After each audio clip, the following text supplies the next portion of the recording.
Sailing Unlimited. Hello, Americans. This is Orson Welles. This radio show is brought to you by the men and women of Lockheed and Vega. Our script tonight was written for us by the distinguished American novelist John Steinbeck. It's the story of a flyer and a flyer's mother. It's the story of the training of a flyer and of the prescience of a mother's love, which is older than the flight of birds. And now we continue with John Daly in CBS World News. General MacArthur's headquarters tonight issued a communique reporting the sinking of an 8,000-ton Jap cargo ship in the Bismarck Sea. This morning, reports told of an Allied raid on Jap shipping in Rabaul Harbor. Flying fortresses sank or seriously damaged. Morning, Mom. You're late. Sit down and eat your breakfast. You'll be late for school. It's Saturday. You forgot the day. Oh, what am I thinking of? Of course it is. Your eggs are a little overdone. Now, how did I think it was Friday? I've lost a day somewhere. Thinking about something else, I guess. I'll go. Morning, Jimmy. Morning, Mrs. Carter. Good morning. Take it out of your pocket. I know what it is. Oh, it's just an advertisement. It's from Carl. Give it to me. I've been expecting it. You think you're a fortune teller. Why, I guess I am, sometimes. Give me Carl's letter. Read it. Come on, read it. Just a moment. Turn that down, will you? Dear Mother and Dad and Jimmy, I'm sorry I don't write more and more often. Fact is, they keep us so busy there isn't much time to write. We have been seeing a little action, and I guess we'll see more. I was lucky the other day, and I have a citation.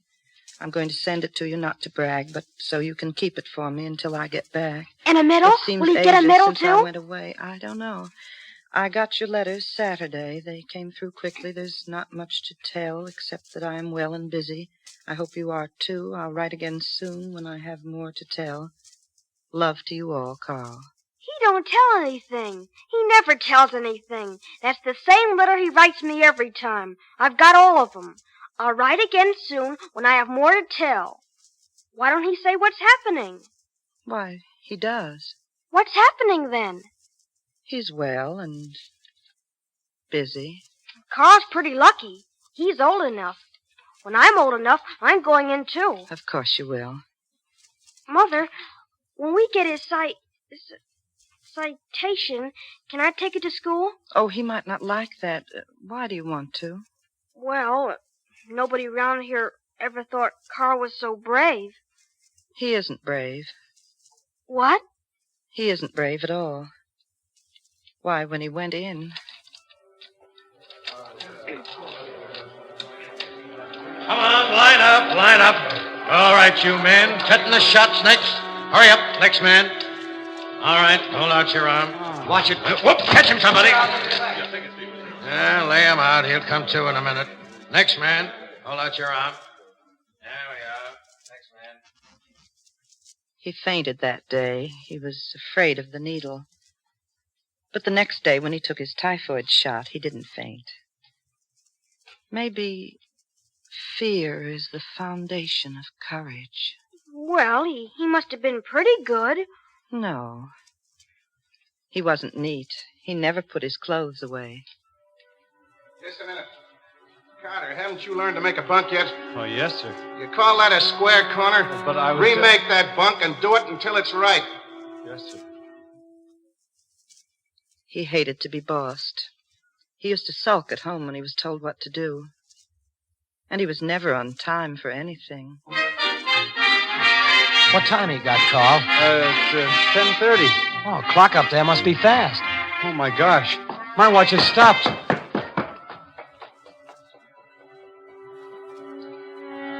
Your watch was stopped. It's a very silly excuse, Carter. But my watch was stopped, sir. In the Air Force's, watches do not stop. There are no wrong watches. You will walk post for 3 hours with seat parachutes, and you will think over this curious fact. In the Air Forces, watches are always right. But he's a good flyer, all right. Look at his citation. He was frightened. Not afraid, but frightened when his instruction began. He couldn't control his hands.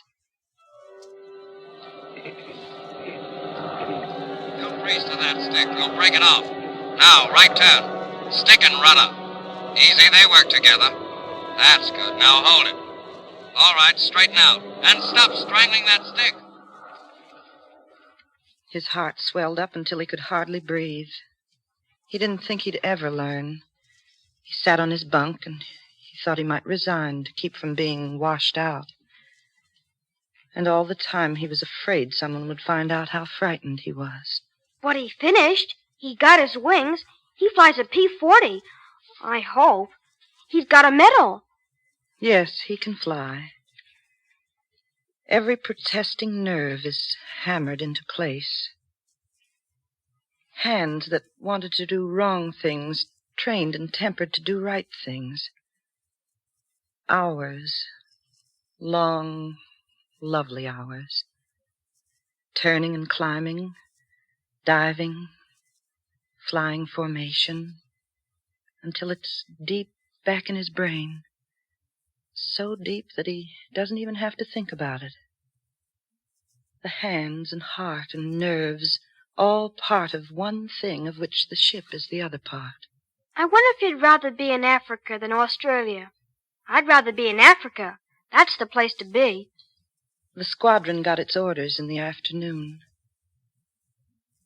We will proceed to a port of embarkation this afternoon, and you will be on restriction for some time prior to departure. That night. His last night. He wrote a long, long letter home. 10 pages. He wrote down all his fears. His wondering whether he'd ever come back. He was on a knife edge in time, and tipping into a world and a life he'd never known. 10 pages he wrote. And he tried to tell us that he loved us and that he was afraid. He tried to set for all time and for all himself what he was in the world and what his life was. He wrote about death and about fear.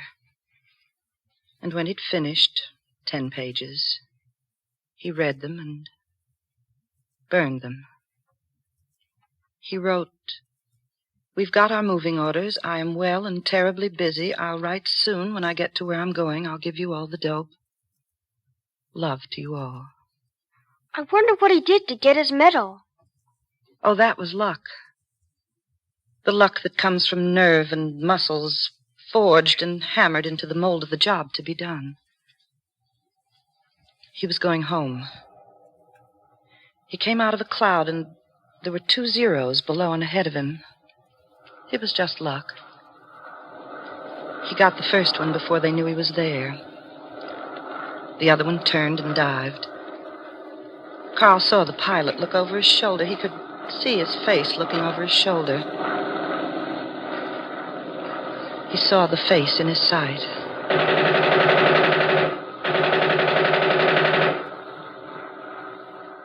And the face disappeared. That was luck. Golly. Yesterday wasn't luck. Yesterday? The field is small. The jungle comes close in all around, and the tin quarters are hidden under trees. And the field is camouflaged, and the ships are pulled up under the trees. All in correctly. Rendezvous with BITEs at R4 1432 CGT. Get us escort. Take off at 1502 CGT. Understand? Yes, sir. Yes, sir. Say, Pretty Carter big has got dogs. 2 meatballs. Wonder if any beer came in.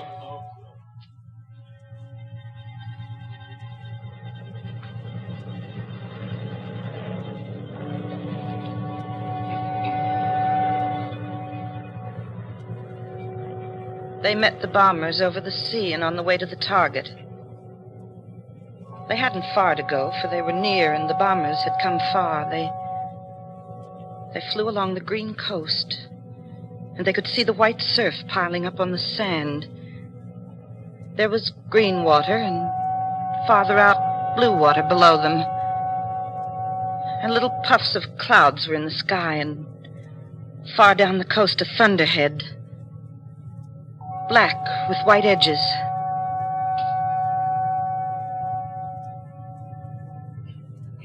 They saw the harbor and the fire and the ships flying in the bay. The bombers made their run, and the bombs went out.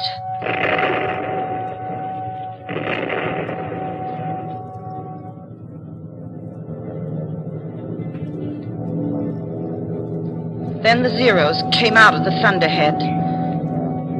And Carl didn't have the luck this time. He turned to attack.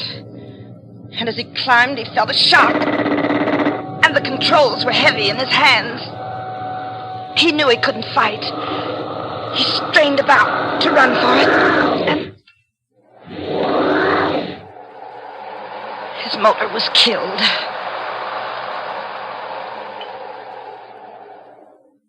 Then what? Then what?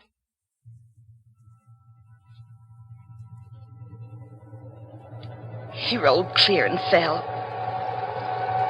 And his hand went up to the parachute release. But he didn't pull it. I thought he'd never pull it. But he knew better. He was very near the water when he pulled the ripcord, and his body jerked. And he floated into the sea. And a Zero came down after him and ripped the water with its guns. He dove and stayed under until his blood beat in his ears. Then it was over. And he got his belt inflated. He saw one of his squadron go over and wag his ship at him.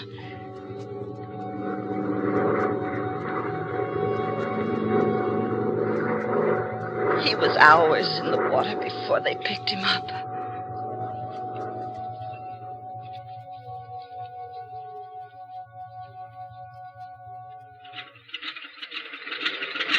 Hey, you all right? Yeah, I guess so. Yeah, pretty lucky I found you. Current carried you away from where you landed. Yeah, grab hold. Yeah, you're pretty pooped. Here, I'll give you a hand.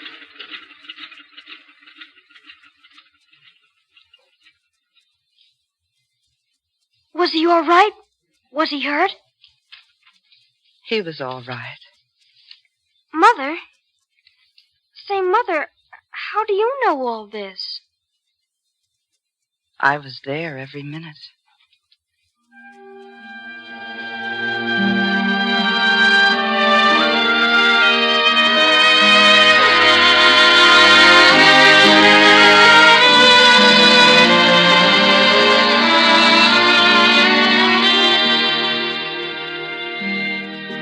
Ladies and gentlemen, you've just heard a story written for us by John Steinbeck. An old Mercury actress, Betty God, played, we think, very beautifully, the part of the mother. And with her in the cast were Everett Sloan, Carl Frank, Charles Cantor, Peter Donald, Frank Reddick, and Larry Robinson. Please join us next week. Thank you. Good night, Americans.